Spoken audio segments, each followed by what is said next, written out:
Turkey में हमारे Erdogan से बहुत अच्छे संबंध नहीं है, पर जब टर्की के लोगों की मदद करने की बारी है, सबसे पहले सनातनी खड़े थे। ये उनका बहुत अच्छा जेस्चर है, हम इसकी जितनी ज्यादा तारीफ करें वो कम है, ठीक है, और इसी को फॉलो करना चाहिए सब कंट्रीज को। ये भारत, ये सनातनी भारत सबसे पहले खड़ा होता है।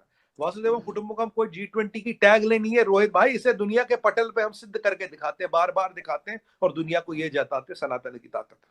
We are the first. Panic फैल गई है कुछ लोगों के नादानी की वजह से। खुदा ना खास्ता अल्लाह ना करे 2-4 दिन में पाकिस्तान में ज़लज़ले या इस किस्म की उस्मानी आफात के कोई आसार है? एक ब्लूमबर्ग की रिपोर्ट आई है और उस रिपोर्ट में ये बताया गया है कि जो अफगानिस्तान की करेंसी है वो पाकिस्तान से बेहतर परफॉर्म कर रही है।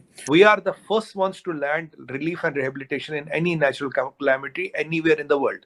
तो हमारी तैयारी को भी दर्शाता, हम हेल्प लेने वाले हैं, हम देने वाले नहीं हैं, हम हमेशा लेते हैं, देते नहीं हैं। शहबाज शरीफ साहब से बस इतना पैगाम है कि वहां पर जाकर आप सिर्फ इजहार अफसोस ही कीजिएगा, ये ना हो कि आप भिखारी आजम होने का सबूत देते हुए तुर्की वालों से मलबा ही मांग के आ जाएं कि जो जलजला हुआ है और जो जलजला आया है शहर के शहर ज़मीन बोस हो गए हैं, हुजूरे वाला हमें ये मलबा दे दें। क्योंकि हम सबसे पहली कंट्री ऐसी ना बने जिसने एड लैंड किया, इसको रोकने के लिए पाकिस्तान ने ड्रामा किया।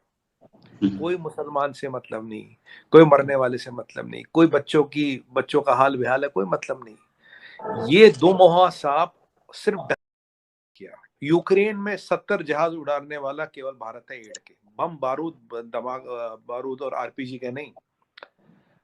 यूक्रेन में सबसे पहले एड उतारने वाला भारत है। कल जब यही त्रासदी आई तो डॉक्टर जयशंकर साहब का एक ट्वीट आया था, spoken to my counterpart and assured him of all the support.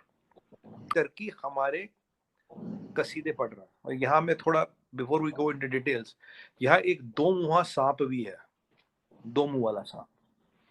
देखिए सांप का आगे मुंह होता है, पीछे दुम होती है, तो सांप पकड़ने वाले ये दबा देते हैं सर और सांप को पकड़ते हैं। पर अगर दो मुंह वाला सांप हो जो आगे से भी काटता हो पीछे से भी काटता हो, उसका क्या करे? ये दो मुंह वाला सांप है पाकिस्तान। सुबह इसने हमें अपनी एयर स्पेस डिनाई कर दी। मैं इस पे भी आऊंगा क्यों कर दी, क्या कारण है, क्यों नहीं, क्यों करी। रोहित भाई, हमने बोला कि हमें टर्की एड पहुंचाना, आप हमें जगह दे दो एयर स्पेस, तो हमें थोड़ा घूम के जाना पड़ा, 1-2 घंटे का सफर बढ़ गया। 2 CV-17 हरक्यूलिस सप्लाई रिलीफ खाना पीना मेडिसिन लेके जा चुके हैं। अब यहाँ पाकिस्तान को तकलीफ क्या हुई? आपको याद होगा पाकिस्तान जब हमें अफगानिस्तान में एड भेजना था तब भी इन्होंने टांग अड़ाई थी, फिर हमें छबार के थ्रू एड भेजना पड़ा। और ये जो मुसलमान की बात करते हो, उम्मा की बात करते, मुसलमानियत की बात करते, इन जैसा फर्जी लाल दुनिया में कोई नहीं। भाई टर्की में तो 90% और 98% तो मुसलमान है, एड देने क्यों नहीं दे रहे? अफगानिस्तान में तो सारा मुसलमान है, उसको एड देने क्यों नहीं दे रहे? जो मुसलमान के ठेकेदार बनते हैं, ये देखिए आज उम्मा का कोई मेंबर एक्टिव नहीं है, उम्मा के मेंबर सो रहे हैं।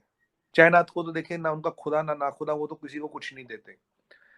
आज एयर स्पेस इसलिए रोकी गई रोहित भाई, ताकि भारत को रुकावट बनाने से रोका जाए। जहां भी त्रासदी हुई है, Bharat has been the first country to land aid. और हमारा एनडीआरएफ और हमारा व्यवस्था इतनी अच्छी हो गई, आज तड़के बिफोर डॉन और flights were in the air. ये हमारे लिए गर्व की बात है। और दूसरी फ्लाइट अभी एयर में, क्योंकि हम सबसे पहली कंट्री ऐसी ना बने जिसने एड लैंड किया, इसको रोकने के लिए पाकिस्तान ने ड्रामा किया। कोई मुसलमान से मतलब नहीं, कोई मरने वाले से मतलब नहीं, कोई बच्चों का हाल बेहाल है, कोई मतलब नहीं। ये दो मुहा सांप सिर्फ डसना जानता है और कुछ नहीं जानता। ये आप पहली इंपॉर्टेंट चीज समझिए। दूसरी बात, अब अपने चीजों पे आते हैं। देखिए भारत बड़ा शक्ति है, टर्की की भारत के सामने कोई औकात नहीं। मतलब अगर मैं थोड़ा खुल के बोलूं, Bharat is super power in making, Turkey is trying to be afloat, Turkey is Pakistan and Sri Lanka in making. आज उसका मुश्किल नहीं है। पहला टेस्ट मनी हमने क्या सिद्ध कर दिया? भारत अगर सुपर पावर इन मेकिंग है तो हमारी अब जो सोच है, जो हमारे एक्शंस हैं, जो हमारी नोवियत है, जो हमारी कैफियत है, जो हमारा अप्रोच है, वो सुपर पावर जैसा है। पहली बात, we are the first ones to land relief and rehabilitation in any natural calamity anywhere in the world। तो हमारी तैयारी को भी दर्शाता, अगर भगवान न करे, ईश्वर न करे, यहाँ कोई त्रासदी होती है, हम तैयार हैं। अगर हम 12 घंटे में टर्की की मदद कर सकते हैं, अपने यहाँ तो कभी भी कुछ भी कर सकते हैं। पहली बात तो एनडीआरएफ को और जयशंकर साहब को हम भलाई के पात्र बनते, मोदी जी के नेतृत्व में हो रहा है। दूसरी बात, हमारी कोई फॉरेन पॉलिसी रिलीजन बेस्ड नहीं है। ये एक और बात सिद्ध होती है, we don't have a foreign policy which is religion based. अगर रिलीजन बेस्ड होती तो टर्की का मदद करने की तो जरूरत थी नहीं। तीसरी बात, हम एडमिनिस्ट्रेशन और लोगों को अलग रखते हैं। तालिबानों को हम रिकॉग्नाइज नहीं करते, पर अफगानिस्तान में वीट भी भेजा, दवाइयां भी भेजी, वैक्सीन भी भेजी, आटा भी भेजा, गेहूं भी भेजा, सब कुछ भेजा। और टर्की में हमारे एर्दोगन से बहुत अच्छे संबंध नहीं है, पर जब टर्की के लोगों की मदद करने की बारी आई, सबसे पहले सनातनी खड़े थे।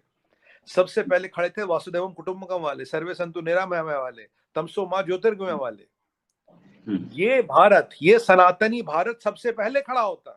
वासुदेवम कुटुंबकम कोई G20 की टैग लेनी है रोहित भाई, इसे दुनिया के पटल पे हम सिद्ध करके दिखाते हैं, बार बार दिखाते हैं और दुनिया को ये जताते सनातन की ताकत। We are the first, that is point number 2। So no religion based foreign policy. लोगों और प्रशासन में हम फर्क करते हैं, पॉइंट नंबर 3।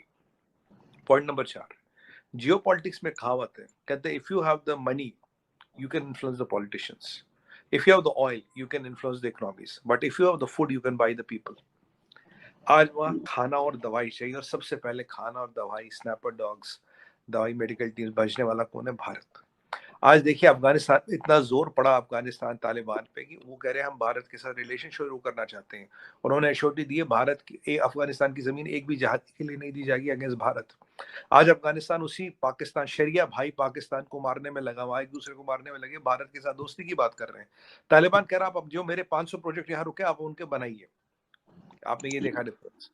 क्यों? हमने लोगों का दिल जीता, 5 लाख वैक्सीन भेजे, और जो करीब अफगानी वहाँ ईरान निकल गए थे 6 लाख, उनके लिए ईरान वैक्सीन भेजी हमने। इंडियन आर्मी बगैर किसी ताखीर के तुर्की में हेल्प लेकर पहुंच चुकी है, जिसमें सर्च रेस्क्यू टीम्स, 100 से ज्यादा डॉक्टर और मेडिसिन शामिल हैं। और ऐसा पहली बार देखने को नहीं मिला।